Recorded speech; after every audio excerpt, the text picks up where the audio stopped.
Hello, welcome back. Very happy as always to be here chatting to you today. Now, normally I start with a little bit of an update on how things have been this past week. And last time I spoke to you, I had just completed Hope Trail Festival. I'd done the 35 miles, which, yes, I hadn't trained specifically for.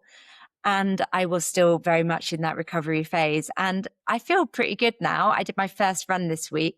The only thing that seems to be lingering from that is that my stomach hasn't felt quite right since. But otherwise, recovery is doing its thing. I've been in the gym and back to running. So that is a win. And the only other thing that's changed is that both boys are now home because the summer holidays have started. And I know that there'll be quite a few people listening who are in the same position. I know that if you are in Ireland or Scotland or in America, likely that if you have children, they've been off for a little while already. But this does lead me on nicely to something that I need to say before we continue with the main episode, because I am changing things a little bit. Because from Friday, the 31st of July, I'm going to be closing the doors to new members inside Ruth McFit for the whole of August. Now, somebody did say to me, that's so good that you're taking the month off. And I do want to be clear, I'm not taking the month off because everything inside the membership is staying exactly the same. It's just that I'm switching my focus a little bit so that I'm not focusing on sales or onboarding new members, and instead putting all of my energy into supporting the members that I currently have so that they're getting the level of support and coaching that they expect, but also so that I have a little bit more time to spend with my family. Although I do have 2 teenage boys and I'm not sure if they're going to be as happy about mum taking some time to spend with them. The only other thing that is changing is that I'm going to take 2 weeks off of the podcast, first 2 weeks in August. But other than that, everything else is staying the same. So if you have been thinking about joining us inside Ruth McFit and you want to join before the summer, then 31st of July is the cutoff before the doors close until September. And I'm going to put details in the show notes because when we open the doors in September, I'm going to be opening them to people on the mailing list for a few days first, and they'll be open for approximately a week before we close them again. Details for that will be in the show notes. And I have one more thing to say before we get into the main episode, because I do normally forget to say it. And that is that as you're listening today, if you're enjoying the episode, it would be great if you could subscribe, if you could leave a comment or a 5-star review so that not only you don't miss another episode, but also so that others can find it too. Right. We can get on with today's episode now. And this episode has been inspired by a message I got from a friend. And this friend of mine, she trains regularly. She works hard in her sessions and she's showing up for them consistently. But she had noticed that she wasn't really trying to up her weights anymore. And it started to bother her because everywhere you look online, you're going to see about progressive overload, adding weight, always looking to progress in your strength. So she had started wondering that because she wasn't doing this all the time, were her workouts actually going to be doing enough? Her question really was, does this mean my workouts aren't working anymore? Now, I was able to answer her fairly quickly because I know where she is with her training. I've known her a long time. I know how she trains.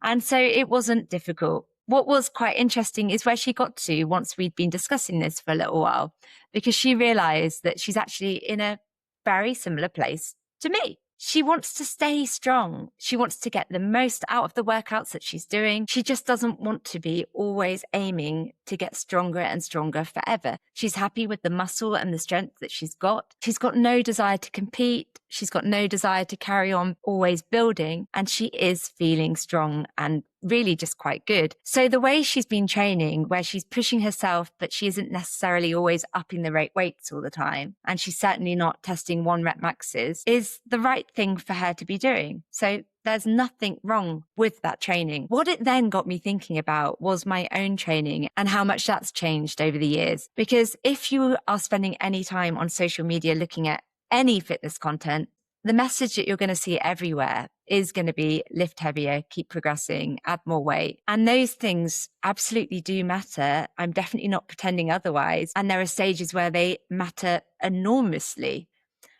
What I don't think we talk about anywhere near enough is the fact that what you want from your strength training can change over time. And mine has. So this conversation is why I put a carousel up on Instagram this past week that just said, I don't train to get stronger anymore, which sounds a little bit weird coming from a personal trainer. So I really did want to explain myself just a little bit, which is partly why we're here. Because it isn't that I've fallen out of love with lifting. That couldn't be further from the truth. I love how it makes me feel, and that is physical and mental. I love feeling strong and capable. I still train hard, and if I think I can safely up the weights a little bit more, then I will. I'm just not writing my training around chasing these bigger numbers constantly anymore. What I'm doing now is holding on to the strength and to the muscle that I've built over the last decade or so. And that's so that I can keep feeling like this. And I can keep doing the things that I enjoy for many, many years to come. But that isn't where I started.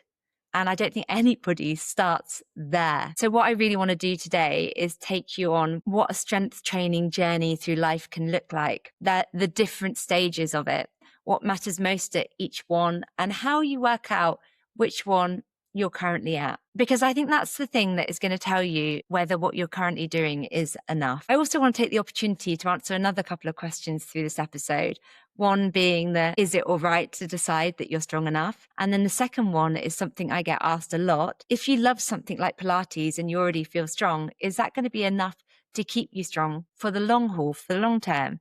Or do you actually need to be lifting weights in addition to that? Or, and I say need, would you benefit from lifting weights in addition to that? So let's start with the stages, because I think once you see them, a lot of noise online stops being so confusing. So stage one is being brand new. And this is where I would have considered myself 11, 12 years ago, just after I'd been returning from illness, to start exercising. And this was when I started strength training consistently. And before I started training like that, I had done what a lot of people do, in that I was running regularly, and occasionally I'd join the gym. I'd go a couple of times or maybe to a few classes. Life would get busy. I'd lose momentum and I'd stop.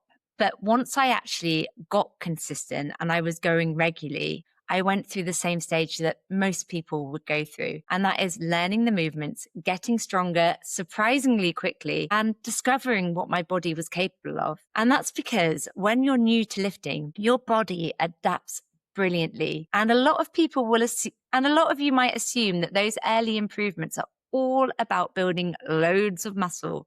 But that's only actually part of the story. You see, in those first few weeks, your brain and your nervous system are learning the movements. Your coordination is going to improve. Things that were feeling awkward before start to feel more normal. And this is what people are referring to when they talk about newbie gains. Your body responds so well because you're asking it to do something completely new. And at this stage, almost everything counts as progress.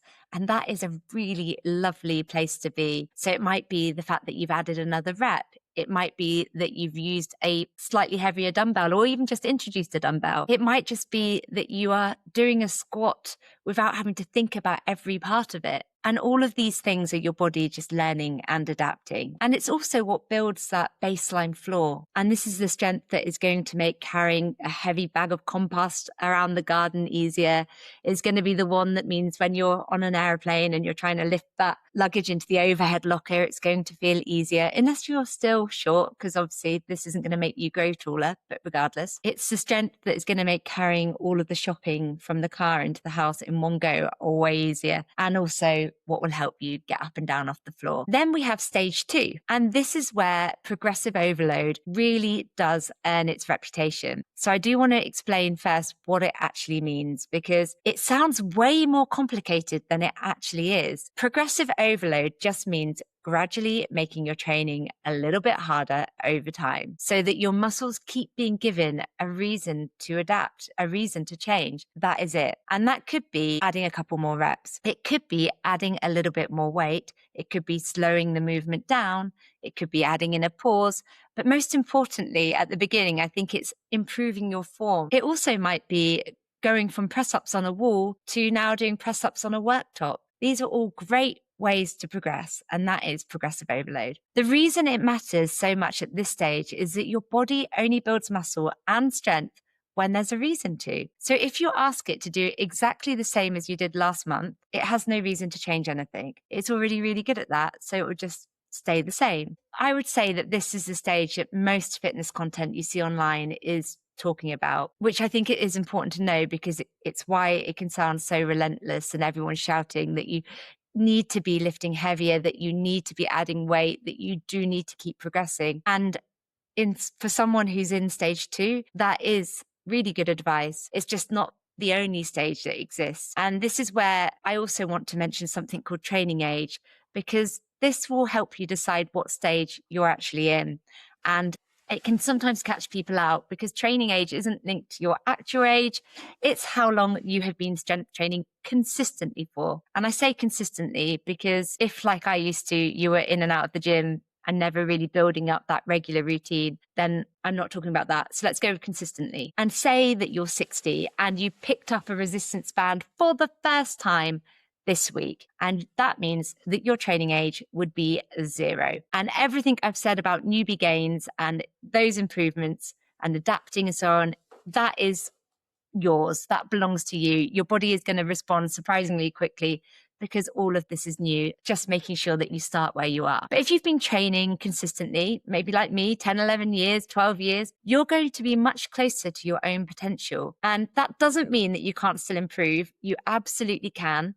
But it does mean that progress is usually slower and it might be less obvious than it was in those early years. And that doesn't mean that you're doing anything wrong. It's just where you are on this journey.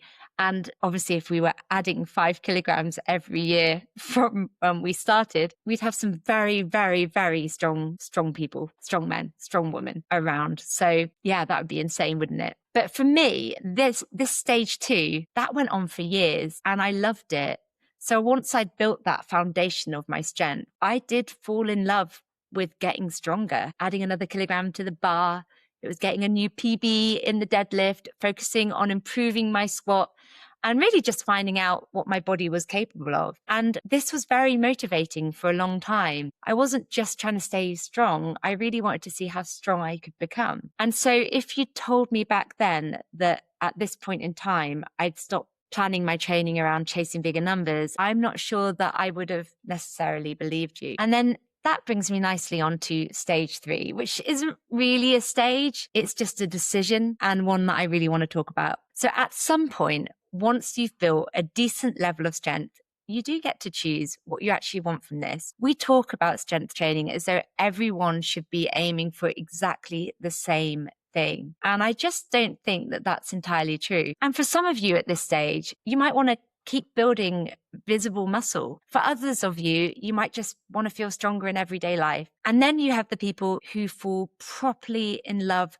with strength training itself. They love seeing that they've added another 5 kilograms to the bar or hitting new PBs, and they want to find out how strong they can become. And one of my lovely clients, I work with her for nutrition, is Nina, and she is a great example of this. Nina didn't start strength training until she was in her 40s, and she'd actually made a deal with herself when she was 39 that if nothing changed by the time she hit 40, then she'd simply just accept that was just how things were. Anyway, she turned 40 and nothing had changed. How many of us have made deals like that? But thankfully, she didn't stick to the plan. So at 41, she joined a gym offering semi-private strength training sessions. And then a few years later, during lockdown, her son persuaded her to go to a proper powerlifting gym. Scary, right? And I know that she said when she walked through those doors, she wondered what an older woman, and I'm saying older because I don't see 40 as being old, of course, but she wondered what she was doing there because she was surrounded by these young people lifting super heavy weights. And she did feel pretty out of place. But fast forward to today, and she's now competed at the German National Championships and at the Masters World Championships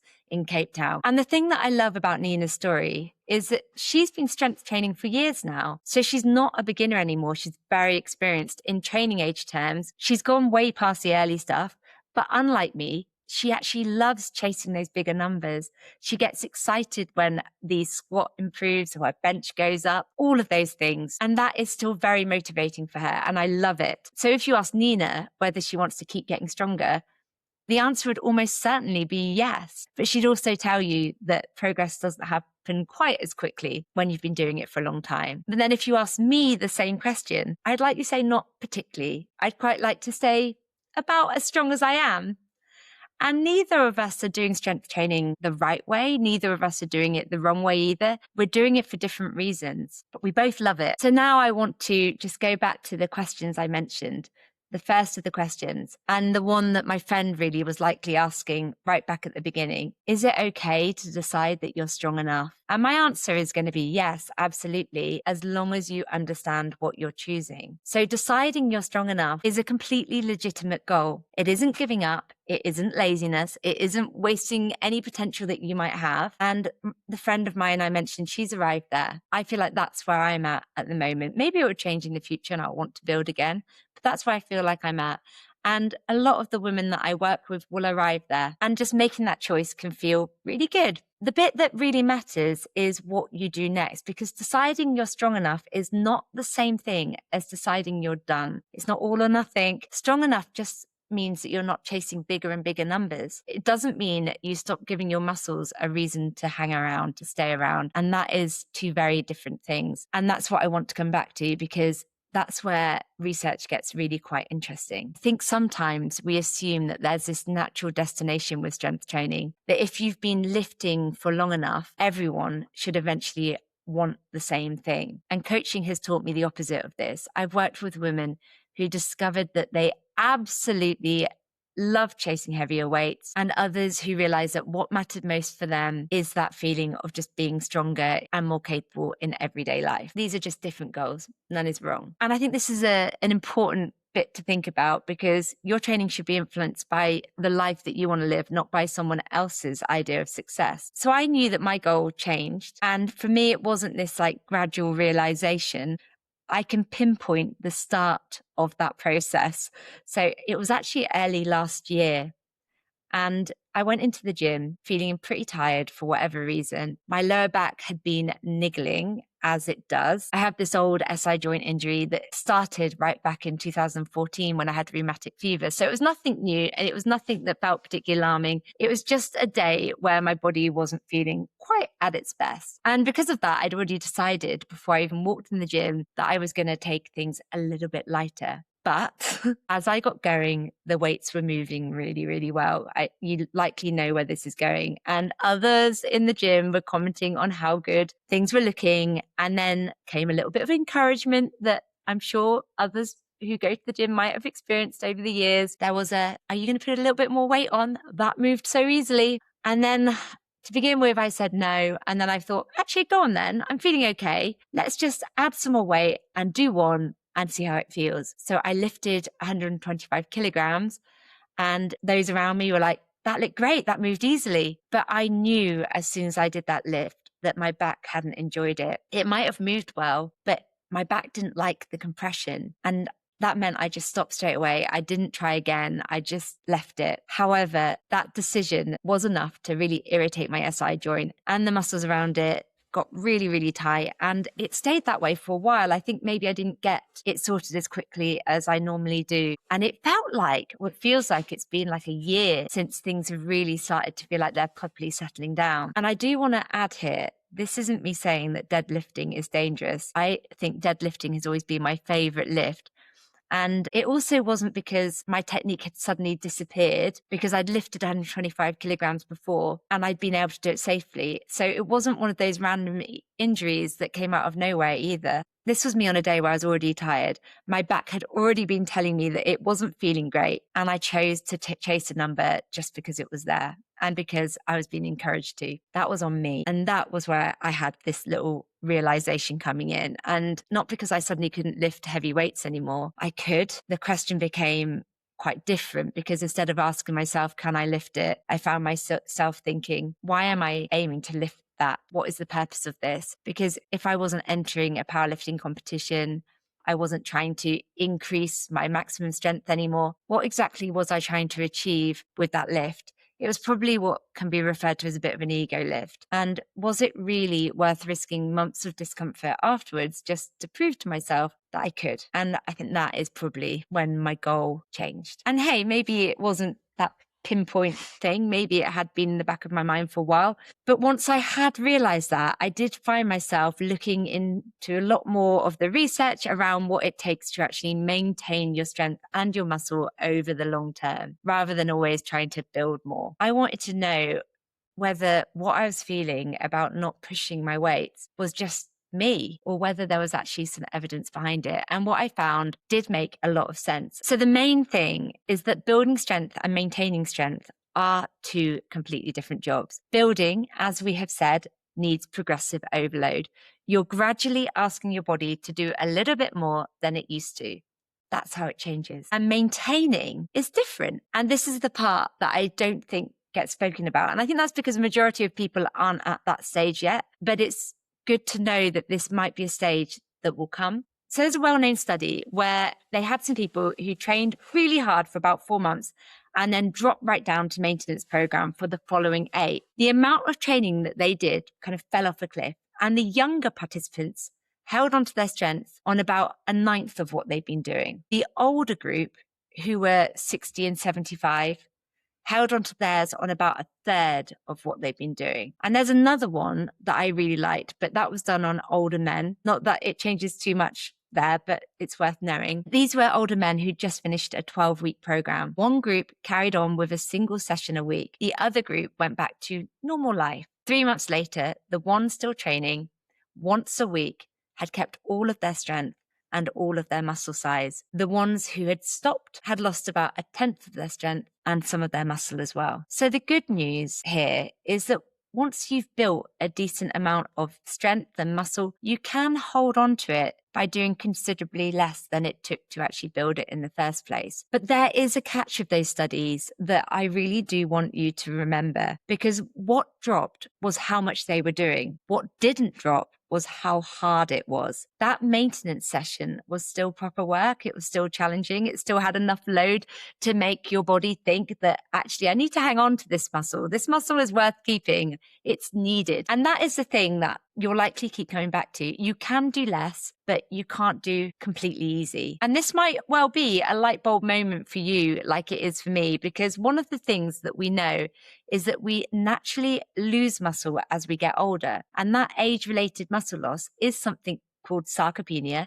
And for women, it can become more noticeable around perimenopause and menopause. I know, joy, but it's basically as our estrogen levels fall. And estrogen is also part of why bone density drops during those years as well. And this is one of the reasons that I will talk about resistance training for women at this stage of life. It's incredibly important if we do want to stay strong, capable, and independent as we age. So I'm definitely not saying that strength training stops mattering. If anything, it matters at this time in life more than ever. The difference is that maintaining those things isn't the same as constantly trying to beat old PBs. My muscles don't know whether I'm asking them to set a new deadlift record. All they know is whether I'm asking them to do enough work that makes keeping that muscle that I currently have worthwhile. And the other thing that actually started making more sense for me was my recovery. Because as I've mentioned many times before, we don't get stronger when we're in the gym or we're doing our workout. It's afterwards when our body repairs and adapts to the training that we've just done.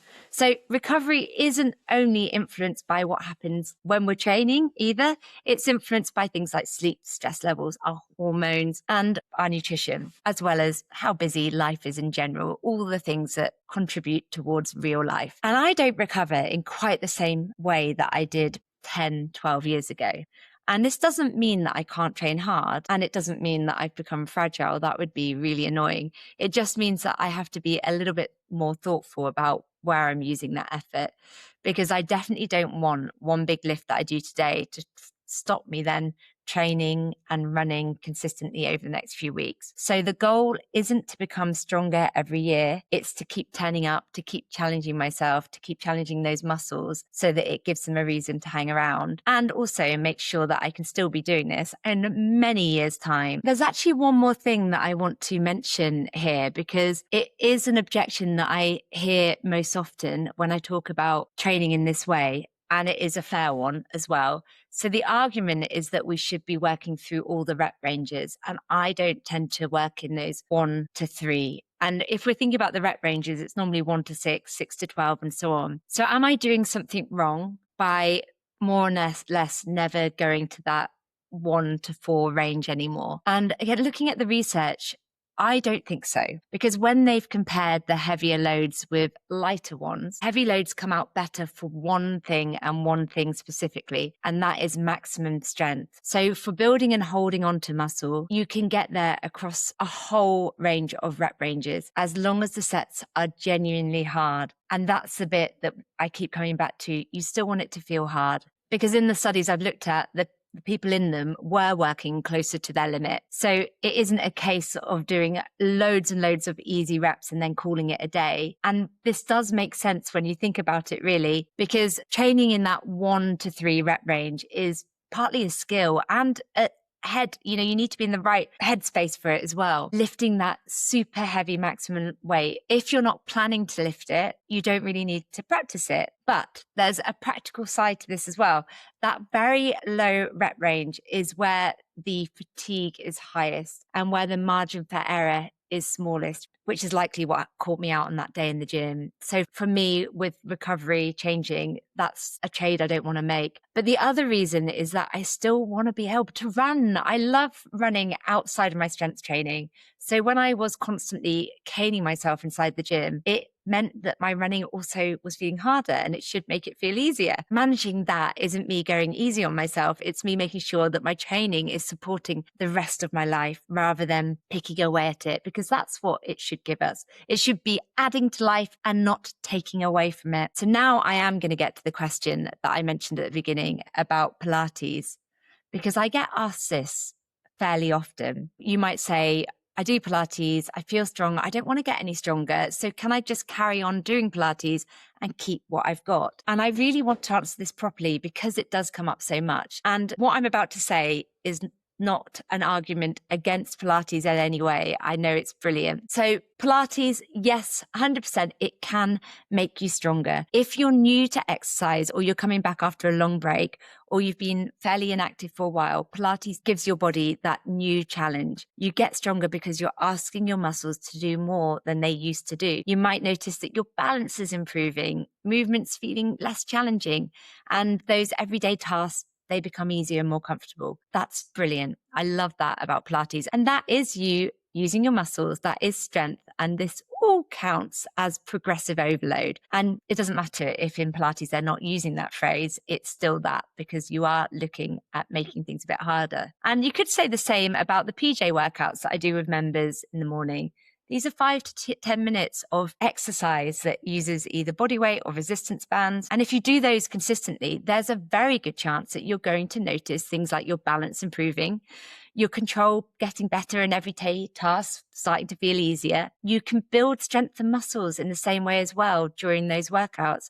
I've got members that have got so much stronger by consistently, like 5 days a week, doing these 5 to 10 minute routines that they recover well from. But there is a catch to Pilates and to things like the PJ workouts. And for any type of training, your body does adapt. And if you've been doing exactly the same Pilates routine or exactly the same PJ workout for 2 or 3 years without switching anything up, eventually it becomes much less of a challenge than it once was. And that doesn't mean that Pilates has stopped working. It doesn't mean that my workouts have stopped working. It just means that your body has become really good at doing what you've repeatedly asked it to do.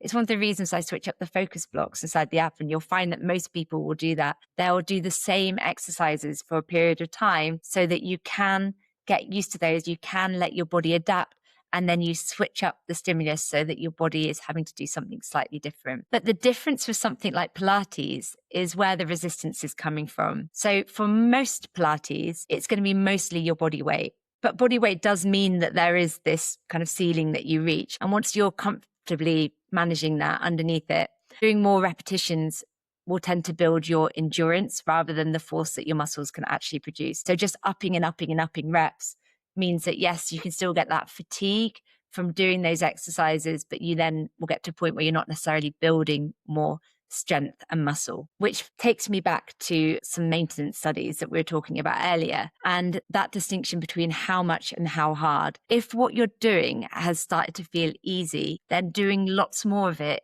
isn't going to fix it. It's the challenge that we're giving ourselves that is going to do the work. And the other thing that is actually worth knowing is what the research shows us about bone density, because this is where the difference between strength and Pilates is going to be the most obvious. So when researchers have pooled the Pilates trials in postmenopausal women and they looked at bone density, they haven't found a meaningful change. So physical performance improved, yes, tick. Balance improved, brilliant, that's important. Quality of life improved, pain improved, bone density didn't really move. And with resistance training done at a decent intensity 2 or 3 times a week, they do see bone density improve. So my answer to whether you can just do Pilates comes in 2 halves, really. If what you want is to stay more active, move well, feel good, enjoy exercising, Pilates on its own can be a really reasonable choice. That is a fab goal, and the balance and control and mobility that you're going to get is definitely worth having, particularly as we go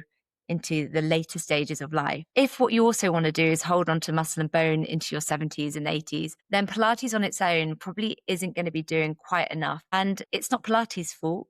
It's just not the job that it was ever built to do. You'd want something in there that is going to give your muscles enough load that your body thinks, right, shit, I better keep on to this because she's clearly still using it. And this is why I don't see Pilates and strength training as competing with each other.